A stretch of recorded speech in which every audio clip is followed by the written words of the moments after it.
One for Mum, one for Dad, and one for the country. And there has never been a more exciting time to be an Australian.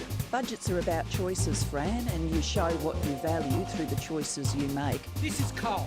Don't be afraid. Don't be scared. The Treasurer knows. I want an economy that works for people, not the other way around. We'll just end up being a third-rate economy, a banana republic. Just follow the money. Today, we're going back to a conversation about the global financial crisis, and 15 years later, what have we really learned from it? This was a conversation we had with Wayne Swan, the National President of the Australian Labor Party, and of course the former Treasurer of Australia during the global financial crisis, and the former Deputy Prime Minister of Australia. He was in conversation with Greg Jericho, Chief Economist at the Australia Institute and Centre for Future Work. Welcome to you all today. We're here for a very special webinar for the Oz Institute. Today is 15 years since Lehmann Brothers in the United States went bust and pretty much set off for real what we in Australia call the global financial crisis, but everywhere else in the world calls the Great Recession, which we will get to why. And today, it is our extreme honour and pleasure to have speaking with us about these events, the man who was Treasurer of Australia at the time, Wayne Swan. Wayne, welcome. Good morning. It's firstly amazing that it's been 15 years. We're at the point now where I'm working with people who are like, oh yeah, I was in primary school when that happened. I'm sure we're both feeling a little bit old when each of these anniversaries ticks over. Before we get to actual sort of 15 years ago precisely, I'd just like to take us back a little bit further, because what people kind of forget is the GFC didn't just start with one big calamity. It was almost a slow rolling boulder coming down the hill, and then it went off a cliff. I mean, even before the Rudd government was elected in November of 2007, we had Northern Rock in Great Britain or in England go bust, and that was the first sort of run on a bank for about 150 years in England. And that was, we're talking basically 16 years ago now. And then even, during early 2008, we had Bear Stearns that the US government needed to step in. There was stimulation acts going. There was massive falls on stock markets all around the world. And even in your first budget in May 2008, you acknowledged that, we are in fairly turbulent times internationally. What was the thinking from you and the government and Treasury in the run-up to September 2008? What was the vibe going, and how attentive were you to the events happening in the financial world in America and Europe? Well, we were very, very focused on those financial events. You're quite right to point out that we'd seen the collapse of Northern Rock the year before, just before the election. I have a vivid memory over that Christmas of starting at Maroochydore surfing, which is something I do pretty regularly even these days, and having to do press conferences because there was volatility in the international financial system over that Christmas. But the really big event was the collapse of Bear Stearns in March 2008. Which was just before the presentation of our first budget. And as you would also recall, the big macroeconomic problem, so-called, in the economy at that stage was soaring inflation. And inflation had reached record post-war highs around that time and in the lead up to our proposed May budget. And I have a vivid memory of going to the United States after the collapse of Bear Stearns and talking to people about what that meant for our future growth prospects. And I received a warning when I was there. I talk about this in the book I published about it all, but we were having a lunch in New York around the IMF meetings. And I was talking to some people in the financial system, and I said, well, Bear Stearns is all over now. We'll get back to a pretty normal period. And this guy looked at me across the table and said, this is not the end. It's not the beginning of the end. It's just the end of the beginning. What? So Bear Stearns is just something small and something big's going to happen was the implication. Prime Minister Rudd had also been getting the same sort of feedback as he'd travelled around that time as well. So we both came home and said, well, we're not going to make the sort of cuts to the budget that are being demanded by the usual suspects, because we actually think the international environment is incredibly volatile, and it would be a mistake to bring down an austerian budget to deal with inflation if, in fact, the global economy was going to experience troubles. And as you would well remember, Greg, we were then kicked to death when we brought down our May budget that year for not being tough enough on spending. Well, history tells the tale that we actually got that right, that it would have been a complete disaster if we'd engaged in the savagery that we were being advised by many at that stage, going into what turned out to be the biggest downturn since the Great Depression. So we produced a much more moderate budget in terms of our fiscal policy, realising that we may have had to substantially increase spending down the road, which ultimately we did. Yep. I mean, you're right, certainly, Wayne, about that budget. I can remember, and we see this every new government. It's that prevailing wisdom that for some reason flows on from the 1996 budget, where your first budget must be a horror budget. You've got to come in and cut everything and essentially destroy the economy and then somehow rebuild it. And that's what you're meant to do. Your budget didn't do that. You're right. It was kind of criticized as being too meek. It still was projecting a rather massive surplus of around 21 billion, I think, about 1.5, 1.6% of 1.8% of GDP. Yeah. And then, though, things from there started going worse. I mean, from pretty much from that period on, all the news coming overseas was bad. And we're already getting sense of is the US going to go into recession? And historically, whenever the US went into recession, Australia followed. It was an incredibly worrying time. But then I guess, and let's take us now to 15 years ago. And what we had was the bankruptcy of Lehmann Brothers. There was about a 4.5% drop in the Dow Jones index that day. And it wasn't just the fact that Lehman Brothers fell. It was that set off everything else. That we had the next day, American International Group, AIG, that went basically bust. We also had at the same time Malcolm Turnbull becoming leader of the opposition. I don't know if we include that in the bad things happening, but it was certainly interesting timing. There were runs on the money market. By the end of September, the US was in crisis because the Republican Party didn't want to pass a stimulus bill that President George Bush, W. Bush at the time, wanted passed. You had Goldman Sachs in trouble, Merrill Lynch getting bought out. At what point did you realize this is not just something that's happening over in America? This is something that we're going to have to throw out a budget and do something important and quickly? Well, we started preparing for our first stimulus before the collapse of Lehman Brothers because we were extremely concerned about what was happening, and we started to explore with the Treasury what a stimulus package might look like should it be needed. But none of us expected at that stage to see the enormity of what happened with Lehman Brothers, which basically blew the roof off the global financial system and led to basically gridlock in the financial system and a massive potential downturn in the US. So we had been fleshing out what a stimulus package would look like, but we weren't fleshing out a stimulus package at that stage for the enormity of the challenge that Lehman's was likely to provide.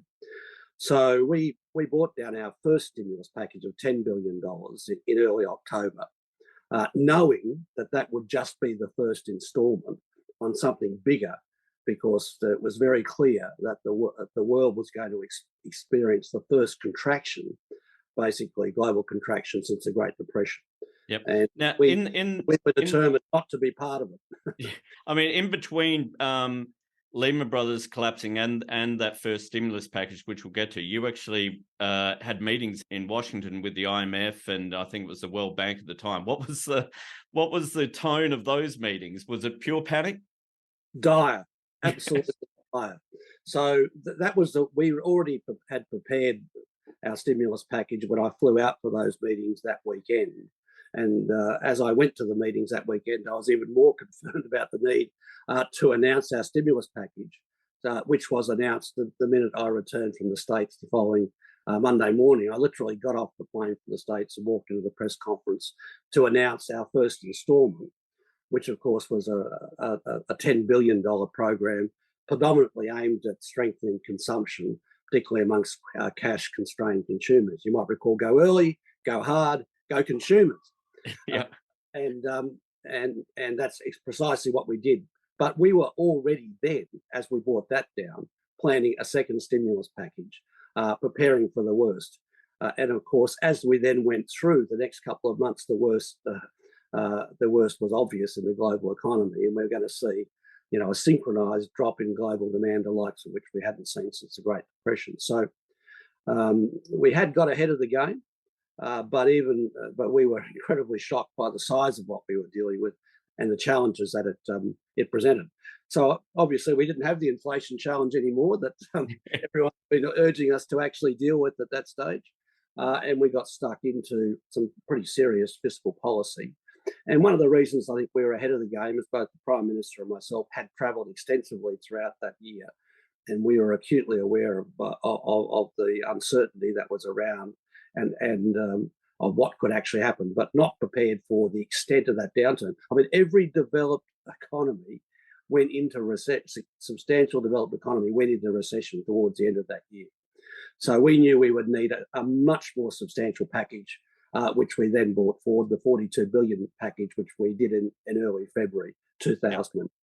We'll go firstly with the first $10 billion. For those who can't remember, there was $4.8 billion that was going towards pensioners. They were getting a $400 in a sense cash stimulus payout, and $2,100 for couples.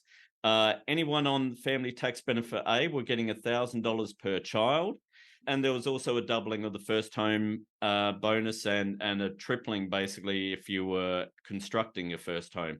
So it was very much, and this was where the people kind of forget that when it was announced, Malcolm Turnbull was on side, lock, stock and barrel for about a minute. Bipartisanship did not last very long. And it didn't take long either because, I was going back through the Hansard. His first question was actually asking about what's the impact of this going to be on interest rates, and is it going to cause interest rates to rise? Which really reflects, the tenor of the debate at that time, which you're right. It was all about inflation and interest rates, and some were a bit slow in grasping that something a bit more important has come along here. So how was the politics of, especially in that first, which you were having to deal with cash splashes and all this, was there political pressures at you to try and sort of maybe not take this route? Because, it really was this sense we were coming off, surplus is great. Anything you do to intervene is almost wrong. Yeah. The neoliberal paradigm. Yep. No, look, we were absolutely aware that we'd be fried alive for doing what we were doing. But we were determined to ensure that we didn't see a collapse of demand over Christmas. Given the problems in the financial system internationally, nothing could have been more disastrous for the country than to have a Christmas where consumers didn't open their pockets effectively and sat and didn't spend. We knew we had to pump up consumption for Christmas to keep confidence up, because in a situation like this, the critical thing is confidence. So the first package was designed to make sure we got through Christmas. The figures that I was looking for around that December-January period were the retail figures. Did people actually go out and spend it? And they did. Yeah. And what got us through and gave us the breathing space to put together the substantial longer-term stimulus package, which we put out in February. But the retail numbers for December, which we got in early January, I think from memory, tell the story that our targeting of cash-constrained consumers had worked over Christmas. People went out and bought another pair of shoes for the kids. It wasn't top-end consumption. It was cash-constrained consumers out there buying stuff for their families.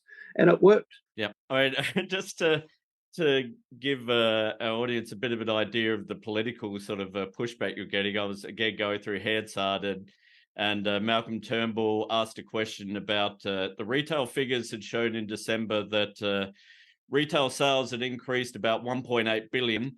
And his question was, where was the rest of the 8 billion in stimulus? It was almost like it was a failure because the whole 8 billion wasn't spent in 1 month, which was quite extraordinary. Time we received any assistance from any Liberals when it came to.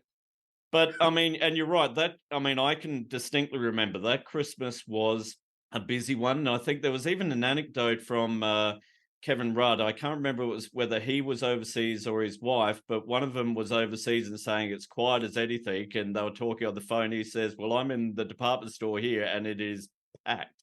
So it was crystal clear that worked. But obviously you must have been flat out. You and Treasury must have been flat out, because come the 4th of February, you announced, which at the time was pretty eye-watering, $42 billion in extra stimulus. So what was happening over that summer? Well, we knew we were going to have a profound and deep global recession. That's what we knew. And we were absolutely determined that we wouldn't see a repetition of a depression, the equivalent of the 1930s depression, in this country. And we had the view that we would do everything we possibly could within the confines of policy to avoid it. And that's why the second package had shorter term elements, the cash rebate, the tax rebate, for example. So there were more elements for consumption, but there were more elements for the bridge, if you like, for the next couple of years. And that's what the Building the Education Revolution school program was all about, to reinforce the construction sector, to get money out the door quickly over the next couple of years so people could have some confidence in their businesses that there would be a source of income. So, those sorts of measures that we put in place, insulation, building the education revolution, rail projects, other transport projects over the next couple of years. So business would have the capacity to invest and consumers would have the capacity to consume. So we knew we wouldn't get that unless we had a much longer tail on the stimulus. So the second package was about putting that tail in place, but also when people were spending it outside of the area of immediate consumption, we were building something which would leave a legacy for the future, which is what Building the Education Revolution did, and a number of other quite significant road and rail projects around the country. Yep. If we just go through, for those who perhaps are not as old as Wayne and I, the $42 billion included free insulation for around 2.7 million homes, upgrading or building in each of the 9,540 public school, or not just public schools, sorry, all schools around Australia, 20,000 new social and defence homes, the $950 one-off cash payment to eligible families, which again was quickly derided as a cash splash, temporary tax breaks, some increase in funding for local community infrastructure and local road projects. So I'll just give people a bit of this. I was going through, and one of the reasons I have these is I was a blogger at the time, and I was very much covering this was being reported. This was Ross Gittins in the Sydney Morning Herald. He said the Rudd government is doing what all governments have done in recession. It worked then and it should work now. Joshua Gans, an economist, still seeing The Age, he wrote, overall, despite appearances, the stimulus is strikingly economic conservative. Like, it certainly wasn't suggesting this is some massive overstatement. Chris Richardson said, it certainly makes sense, and I think historians will look back and say that today is the day that Australia started to turn the corner. And even the Australian, God bless them, in their editorial said, but it is hard to see what choice Mr. Rudd had to do yesterday. Tax cuts take time to work because, as Wayne will know and others might as well, the opposition was saying it should all be tax cuts. That's how we should stimulate the economy. Tax cuts. You might have heard that type of mantra. Tax cuts take time to work, the Australians said, and it would have made no sense to defer spending to project a budget surplus being destroyed by the decline in corporate tax income. And then we had Joseph Stiglitz a few years later. His long-term view was it was one of the best designed stimulus packages in the world. And the IMF even came along and said among the most effective in the OECD. it actually worked. I think we can say it worked because March, the December GDP figures came out with a fall, a 0.5% fall. But then the March figures that came out in June showed a 0.4% increase. And I can remember at the time almost a real exhalation that, oh God, we've avoided it. And quite ironically, it was a 0.4% increase. But if you go back and look at the figures now, it's actually a 0.9% increase. So it's been revised up over time. So it was the stimulus clearly worked. How big a relief was it when those March figures came out? It was huge. We were all sitting around, because we'd staked everything on it. We gave a second stimulus package that was bigger than many people thought we should be doing. We got kicked pretty heavily for that by many of those people you just mentioned. But we knew that we were in the biggest economic meltdown since the Great Depression. And as internationally exposed as we were, we knew we had to respond. So we were mightily relieved. I do recall receiving a phone call from someone who I won't name, who worked in one of those organisations and was a prominent critic of stimulus, to ring me up after the figures came out and said, "Okay, it worked. I'll never admit it publicly." And of course, many of those you just named went on to completely kick us to death over all of the stimulus measures for the next couple of years. Yeah, I mean, that's something actually I'd like to go to. I mean, it really set off in media coverage and certainly from the opposition, this sense of debt and deficit. Yeah. And you've blown the budget. You've gone, sent us into deficits forever. You've taken, and also the claims that you were only able to do this because of the budget surplus that the Howard government left. And also that actually it didn't really work. What saved us was China. I mean, that was the big thing. Oh, we were saved with China. How did you, what do you say to all of that? And how was the fight going? Because every day it was pretty much a battle. Well, it was. Every day you'd get that bullshit about China. I mean, China was actually going backwards. China was in trouble itself. People in the mining industry were being retrenched when all this is going. But so they retrofitted the story that we didn't really need to do it because China's what really pulled us out. They invented any number of stories to try and basically undermine the use of fiscal policy in this way. Because, basically they're just a scorched earth brigade who believe that, taxes should be low and unfair and public spending should be as low as possible. The whole trickle-down neoliberal mentality was evident in any of the number of those criticisms that people were putting forward. So we had a tough time fighting it out, even though the results were spectacular. I mean, it's why, I won Finance Minister of the Year. I mean, it didn't happen like that anywhere else in the world. I mean, we basically produced the most stunning result of any country in the OECD and out of the OECD by doing classic Keynesian stimulus and not being afraid to do it, despite what was a force 100 gale against us at every level in most parts of the traditional media. And we could go through them all now, but I don't think I want to relive some of those memories. But it was vicious for years and years, particularly against myself personally. And even when we were recognised internationally for what had been a pretty spectacular effort, they denigrated that as well, and they never stopped. The really good outcome from it all, however, is that because we'd been through that experience, when COVID hit, not even the Conservatives were game not to stimulate, despite all of their record opposition to what had occurred and everything they'd said.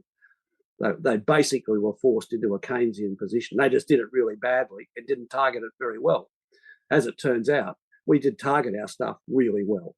Yeah, I was sort of, I wanted to go to that because, I mean, one of the, from my point of view, damaging consequences of some, I think, historically bad reporting, unfortunately, has become the norm, especially on the building education revolution and even the home insulation scheme, but especially the building education revolution, where when you've got 9,500 building projects, and as anyone who's tried to build a home or even get a kitchen refurbished, there's got to be some issues with sub-builders somewhere around the country. And the problem was that, especially the Australian I'll single out, was really going looking for any problems and then suggest that was emblematic of the entire program, which it clearly wasn't.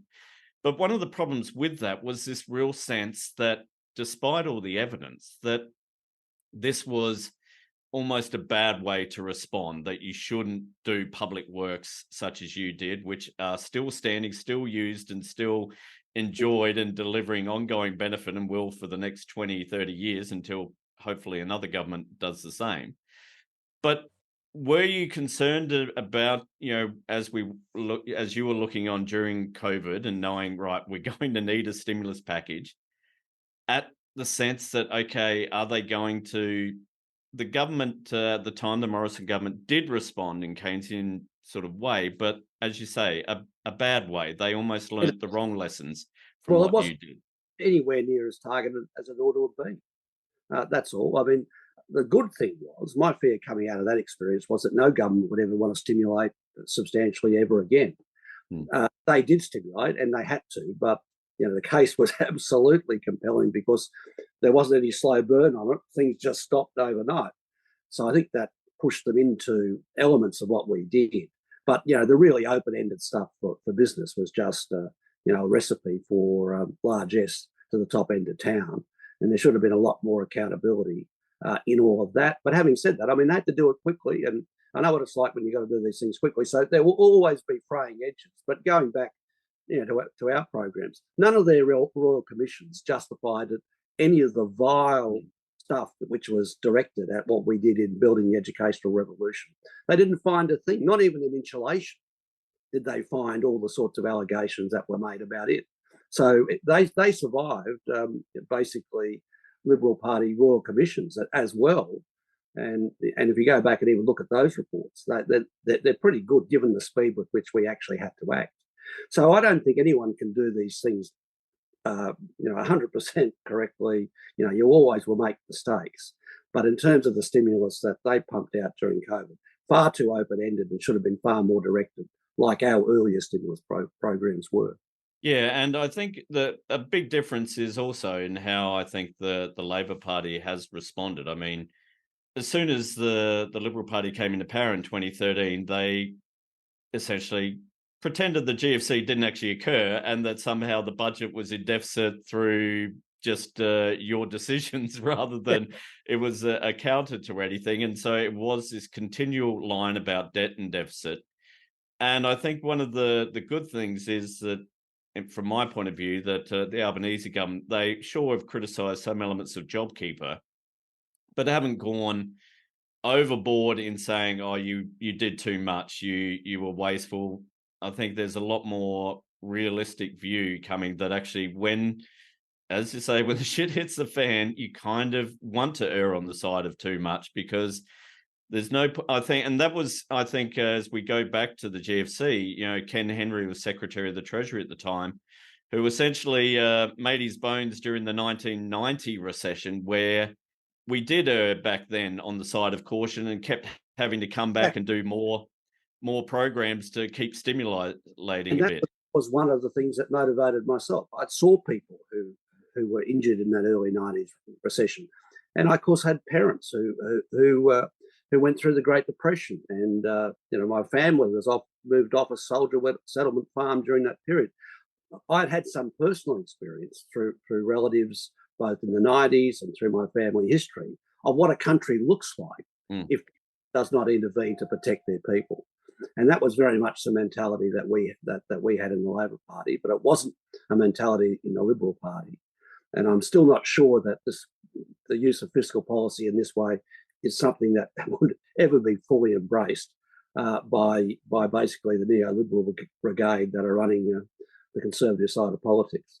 Yeah, I'd like to come to that. I mean, one of the problems, one of the weird things I've always sort of encountered, when we had the 1970s and we had stagflation, there was a response that, okay, maybe we need to tweak things that we have been doing. And you can argue about the whole neoliberal response, but I think you can say at least the Hawke government didn't go the way of Thatcher and Reagan and do a complete burning of society.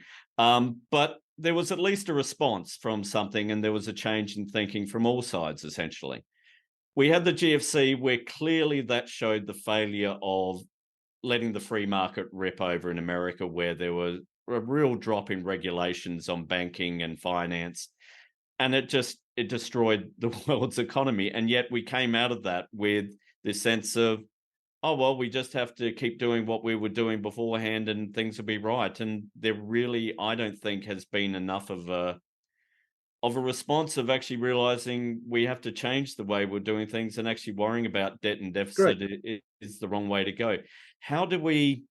And I think even the current government is still battling with that, not so much because they might be, I'm not suggesting that they're any way an austere government, but there is always this pressure from them to, how's the budget surplus going? Well, how do we push past that? How do we deal with that? Well, a couple of points. I mean, basically, the neoliberal project, which basically wants to put the profit share up and the wage share down all the time and have minimal public spending, which will somehow drive growth, is thoroughly discredited. But the world is living with the consequences of that model, particularly in the United States and elsewhere in the developed world, because we have growing income and wealth inequality. And growing income and wealth inequality is what's producing the sort of political polarization that we are living with now. So, we are living with the consequences of a world that is a developed world that has become more unequal, which is producing a political polarization, which in itself is reinforcing in many ways some of the trends you're talking about. We didn't do that here. We didn't do that by a country mile, and we're not doing it now under this government. I know yourself and many are a critic of the government's failure to change the stage 3 tax cuts. Well, the government made a commitment that it wouldn't. But I'd say to you that their wage policy is precisely where we would want it to be. Yep. And you've got to take these steps one at a time. We went through a savage political defeat prior to the last election, where we put forward a whole range of measures which people rejected. And we need to understand that if you're going to put in place progressive reform, sometimes it has to come in stages and in building blocks. It can't happen all at once. So I'm pretty confident the current government understands these challenges. And it is more cautious than we had been in some of our previous platforms. But, if you're going to do big structural reforms, they bring big structural political challenges. And anyone who went through the 2019 defeat would understand that to win in this country, you have to be very clear about what you're going to do and make sure your platform isn't one that is so demonized that you become unelectable. That doesn't really work either. So what have we learned from all of this? That the big structural changes in the economy, whether in wages or tax or whether it's in climate, have to be progressed over time. That big bangs usually politically don't work. Yep. And some of the audience might not realise, but Jim Chalmers actually was in your office at the time, wasn't he?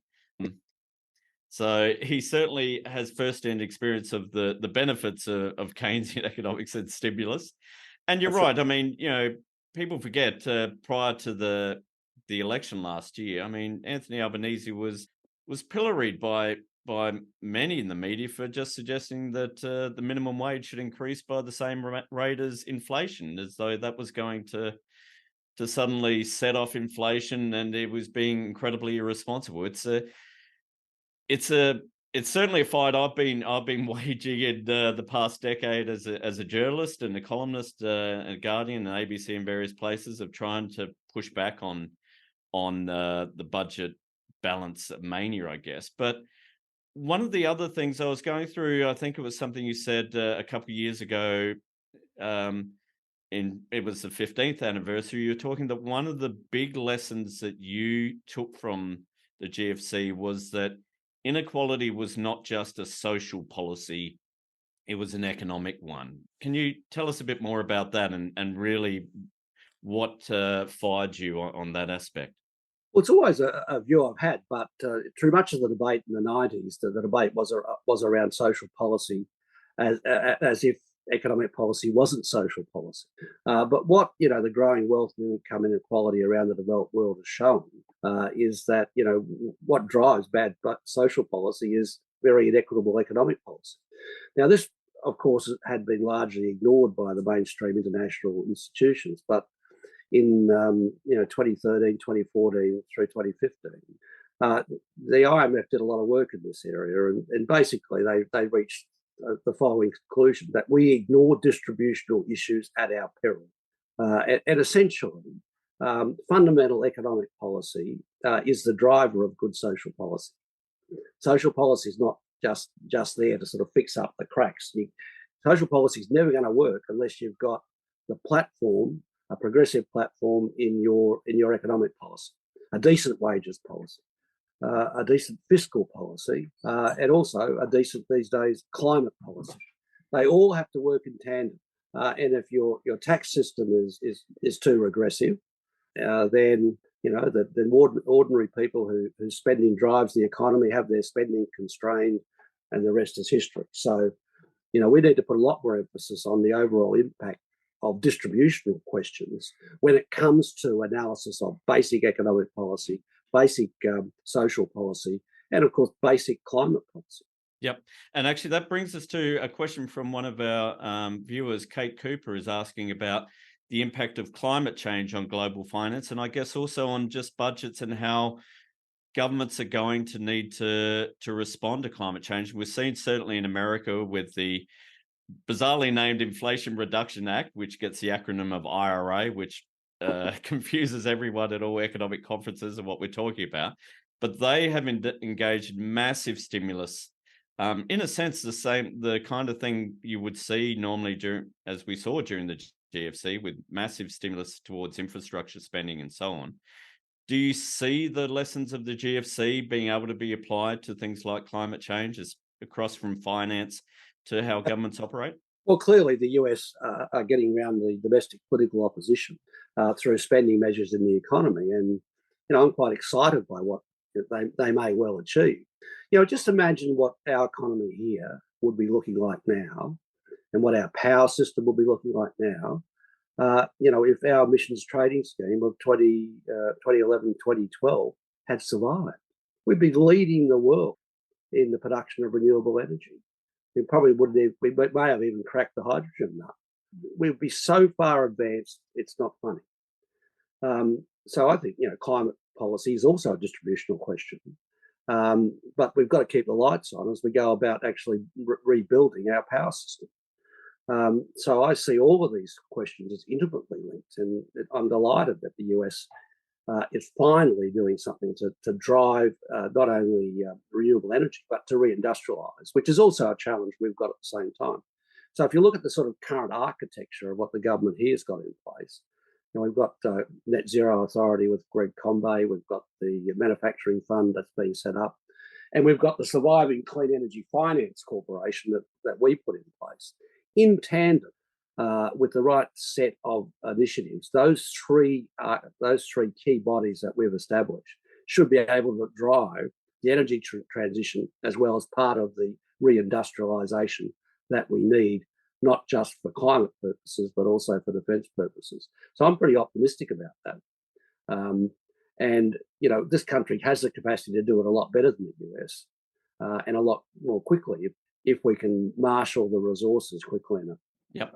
I've got a good question from Claire Bennington, which I actually meant to bring up when we're talking about the GFC, because it was very striking at the time for everyone involved, and actually caused a little bit of kerfuffle due to what appears now to have been a very incorrect story on the front page of the Australian, but was the interaction of government and the Reserve Bank.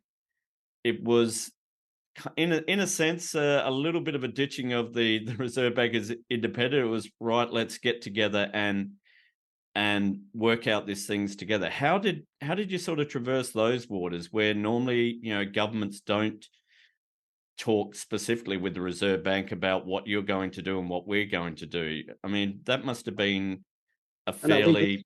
when we were preparing our stimulus, we were talking to the Reserve Bank the whole time, but we weren't doing it with a megaphone. We weren't doing it publicly.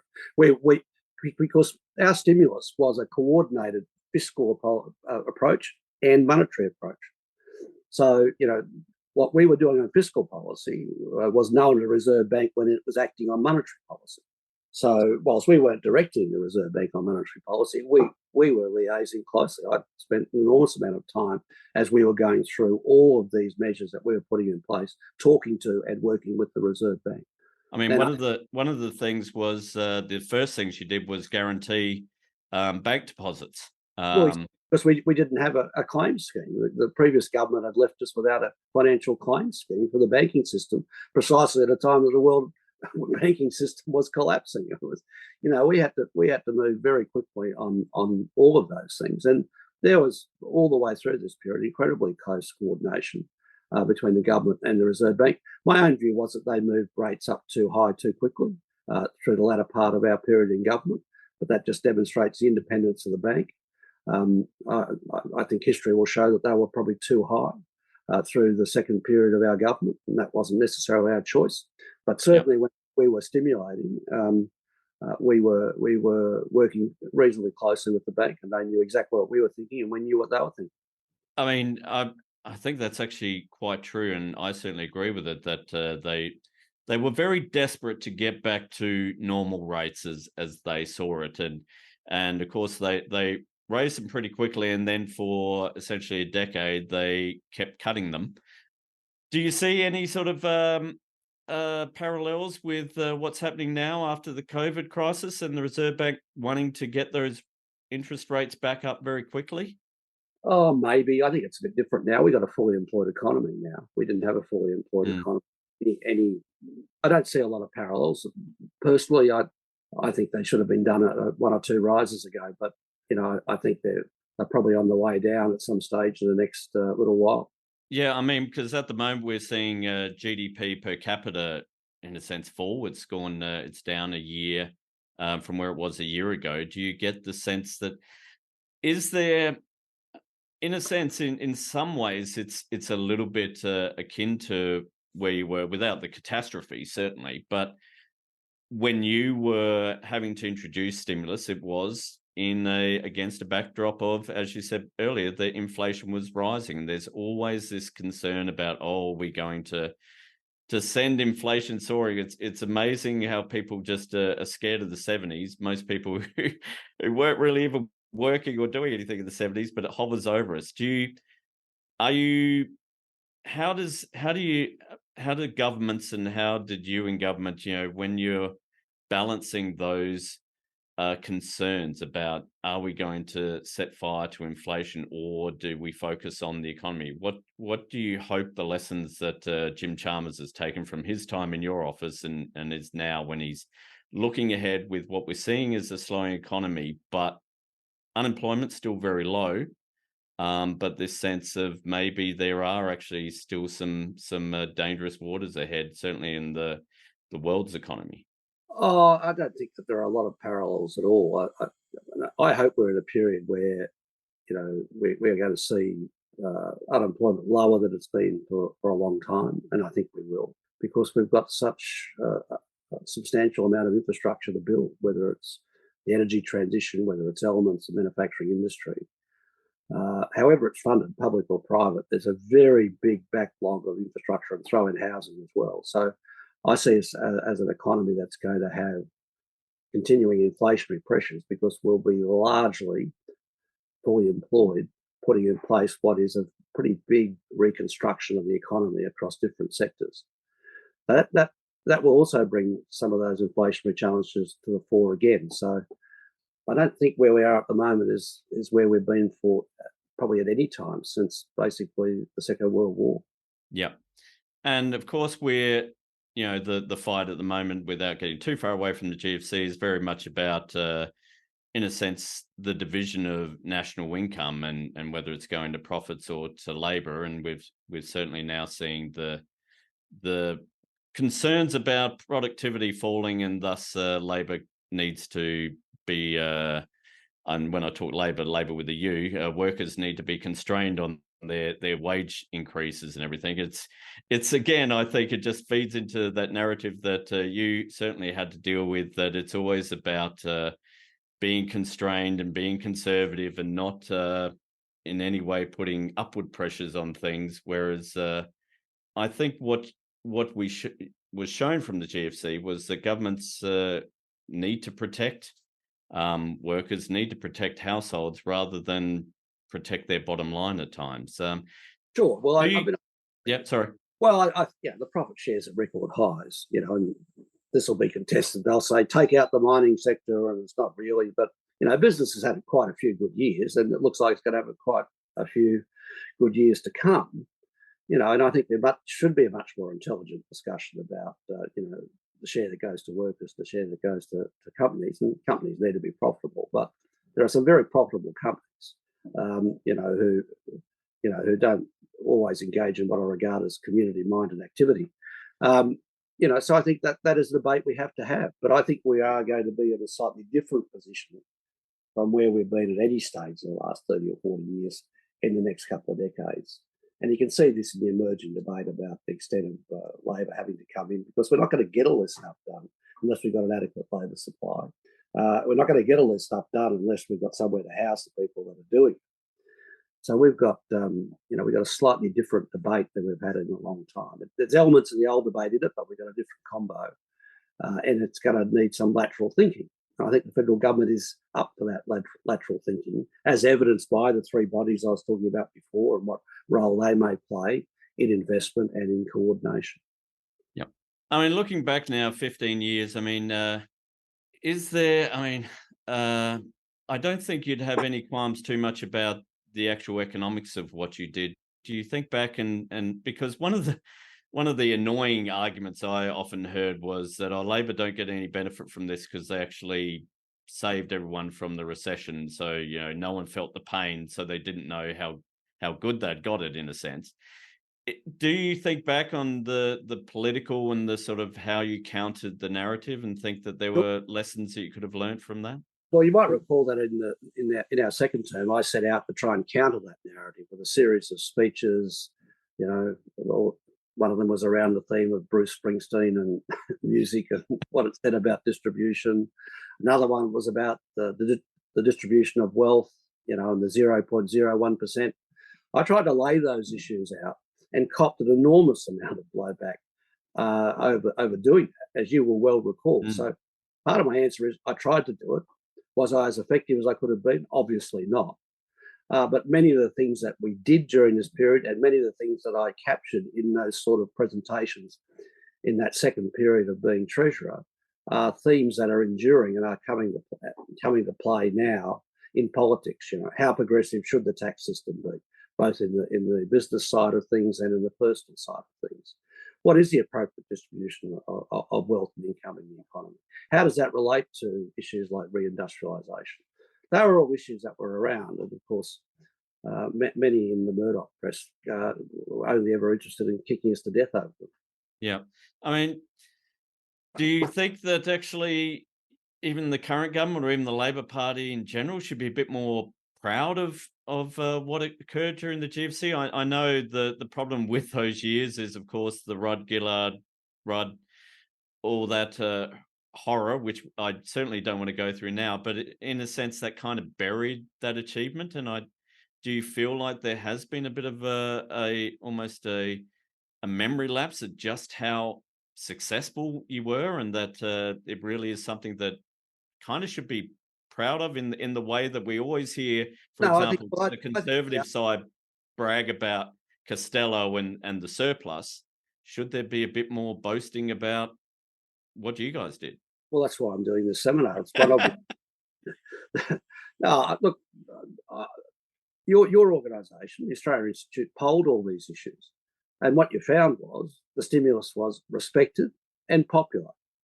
So, as I move around the community, I don't think there's a lack of appreciation of what we did or what we achieved at the grassroots level, but you won't ever see it reflected in high-end commentary from significant sections of the press. But I get it all the time. I still get it when I walk down the street.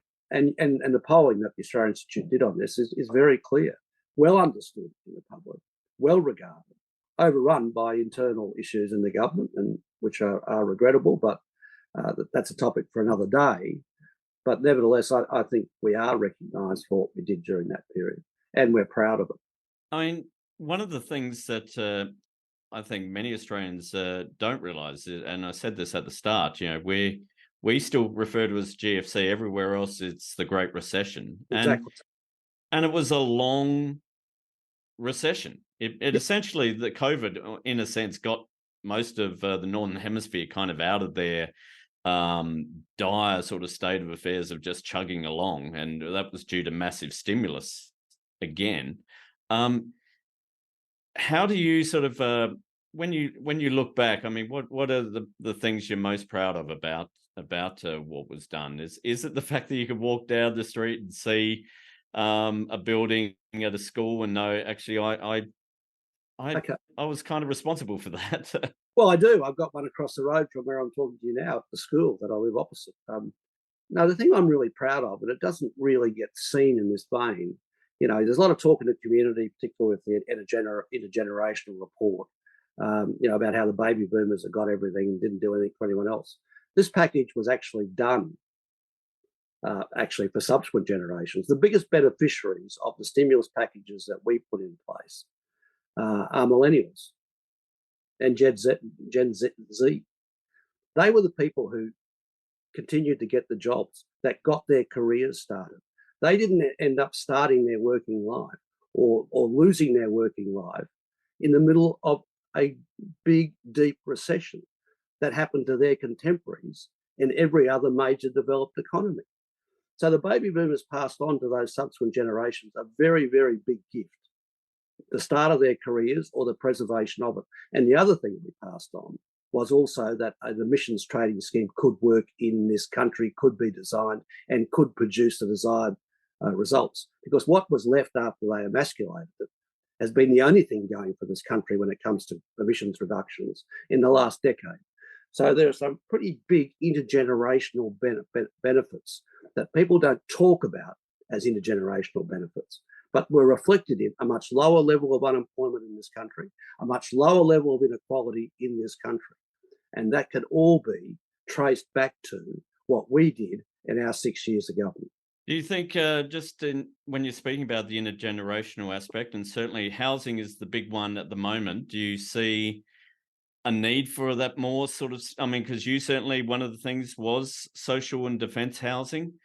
Sure. Would you like to see more of that, even going beyond what we've now got the agreement on the HAF? Well, that's what they're doing. They're effectively doing it in a slightly different way. And they've been held up by knuckleheads who don't know what they're talking about when it comes to housing. Seriously.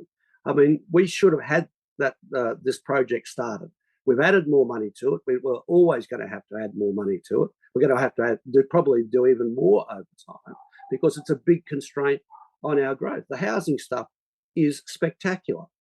The legacy of what was the investment of the Clean Energy Finance Corporation are spectacular. And they all come from this period. The previous government had nothing going for it except the Clean Energy Finance Corporation because it was the only thing it was doing in climate. So there are lots of things like that that tell us how we should do things in the future. And we know that we can do more and have to do more in housing. And that's been on the table. And it's very much like it was when we put it back on the table last time. So, really, I guess and this is one of the questions we'll have to start drawing to a close, is the sense that I guess one of the big lessons from the GFC and from the stimulus is that it need not be limited to times of crisis, that actually, certainly at a different level, we wouldn't be expecting $42 billion in stimulus every year, but certainly the sense that actually, because, and I've seen you mention this elsewhere, sort of when you took over government, the view was governments really shouldn't intervene. Governments should almost just keep the budget in balance, let the automatic stabilizers work their magic, profits will go up or down and various things. Do you think the lesson is that actually governments in governing, they really should be a bit more getting involved in the economy and not just sitting back? Absolutely. It's determined by, first of all, our economic interests, but it's also now determined by our strategic interests. There's an imperative for government to strengthen key pillars of our manufacturing industries, key pillars of our technology, and key pillars when it comes to the climate transition. There's just no choice. And government has to lead with the private sector. The Clean Energy Finance Corporation is a great example of how that can be done. It's been spectacularly successful, and we now have to replicate that through the other couple of funds that we've set up. Excellent stuff. We do have a few more minutes, and I'm just a very good question from Paul Drake asking about clearly during this time, the advice from the public service was crucial, from the Treasury, Finance, and the Reserve Bank. Were you sort of looking on with concern at how the public service was treated over the past 10 years under the Morrison government and Abbott and Turnbull, where they were really kind of told to mind their place and their job was just to carry out, in a sense, directives? Well, first of all, I'd say we didn't just rely solely on the public service. We got out and talked broadly in the business community with specialists. We engaged at almost at every level because we don't see policy as being one-dimensional. We don't necessarily believe that everything that comes out of the public service is the final word. Our political opponents, however, had the opposite attitude, that they didn't really listen at all to the public service in the first instance, then decided they'd contract them out anyway, and then led to this revolution of a massive increase in money in consulting firms and so on. You've got to have a core talented public sector, and then you as practicing politicians need to get out and about and balance the sources of advice. We wouldn't have responded to the GFC as strongly as we did if we had not only had good advice from the public sector, but we got extensive advice in the private sector. We went out and sorted out both national and international as we were trying to make up our minds.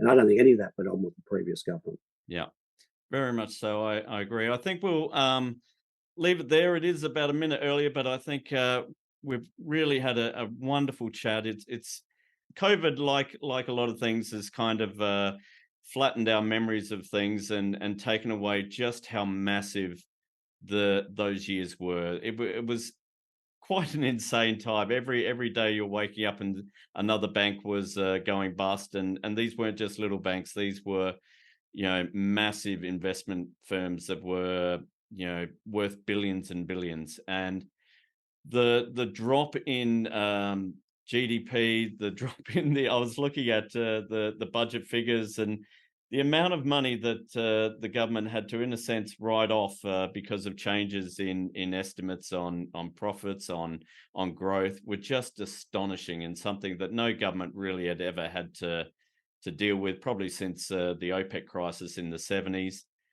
Everyone was sure we were going to go into recession. It was just written down that was what was going to happen.